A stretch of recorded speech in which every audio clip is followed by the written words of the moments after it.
Hi, today is Saturday, March 2nd, 8:55 p.m. Just wanted to say this right before I go to bed. I was watching Mission Impossible, and tonight, number 5, and had a couple of interesting thoughts there, but the one I was, on a side note, not really related to the movie, was about science and anecdotal evidence. I've talked about this a lot, and working this thought program out, but the reflection here is that science, actually, when we talk about science, it's not about data. And that's there's an important distinction to be made when we talk about science. The first is science is not about data. It's about the evaluation, analysis, and ascribing significance to that analysis based on data. That's what we call science. Science is basically the formalization of the gathering of anecdotal evidence. And I'll say this briefly, that I believe a simplified way to look at how this evolved is it has to do with the significance of data for survival. And we learn what we need to learn to continue to survive. We learn what berries to eat, which ones not to eat, which animals to kill and eat, which animals will kill and eat us.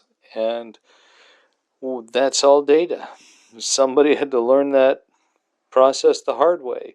And then it's retained, passed down oral tradition, and then through writing and so forth. These lessons that have been learned through these data points, these observations that have been made, and the evaluations of that. See, you realize that if you're in this part of the area where you live, the jungle, the whatever, there's this animal that lives there, and it's bigger than you are, and it has sharp teeth.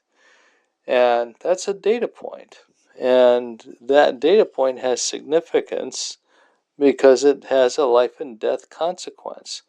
And so the parents and the village leaders make it a point to let people know so they don't, become lunch or dinner for that wild beast, to stay away from that area, or to, be well armed with the ability to defend yourself. The point is that there's a very natural evolution of the significance of data, to the point where we have elevated it now to a very, very high place in society.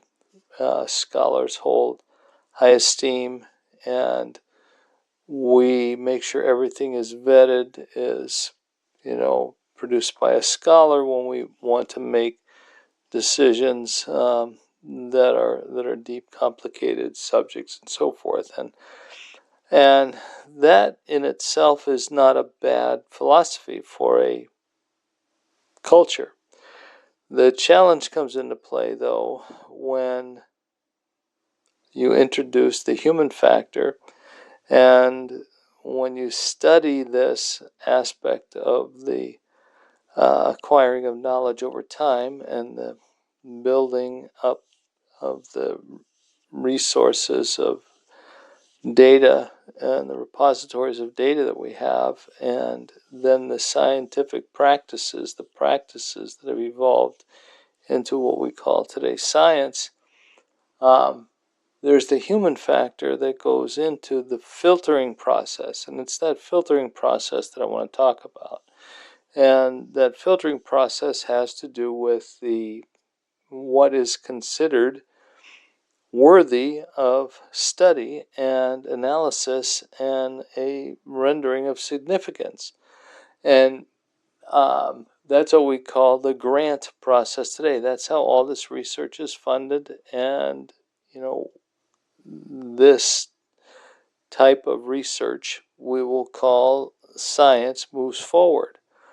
But that is inherently flawed, and there's a lot of reasons I won't go into here that are primarily due to the nature of human nature and the preference of one theory or line of theory or one investigative path versus another one. And this is where I want to bring the discussion to with regard to the consideration of a cosmic worldview and the realm of the spirit versus the realm of the flesh, the unseen realm and the seen realm, materialism and the realm of a spiritual existence, that man is both spirit and physical. Now, many scientists and the disciplines today don't even consider that assumption, the assumption that there is a spiritual reality, to be valid. Materialists, atheists, and so forth place no value in that. And here's the thing I want to point out about that. That's inherently flawed because I'm going to go back to anecdotal data. There are millions of people alive today and millions and probably billions of people over the generations that have testified personally of personal spiritual experiences. You have to be obtuse and ignorant to not recognize that statement as a fact, that there are these many people. Even today, the statistics show that a lot of people believe in supernatural. And yeah, a lot of people believe in aliens too, and so forth. But there's these ideas, and they conflate at times into this supernatural realm, let's call it. My point is this: why not investigate, do scientific investigation into these realms and validate it at Harvard or Yale or these other places? Why not consider that? And there's obvious reasons why they won't do that, because of the culture that's there in the academic world today.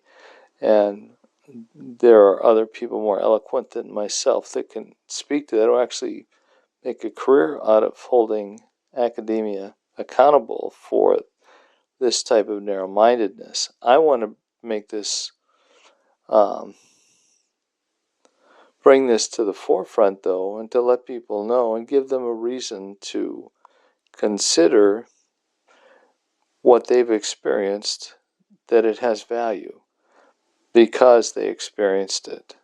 And it has value because we've all experienced it. And it's time that we as a society, as a culture, shift our priorities with regard to what we spend our science on, what we consider worth investigating. And I don't know that that's a cause that will ever take place, but I think it is possible that it could, and it should take place. So why not talk about it? Why not put it forward like that? So anyway, that's all I wanted to say now. That's a little rambling, not as clear as I wanted, but the thought is there, and that's what's important. All right, that's all.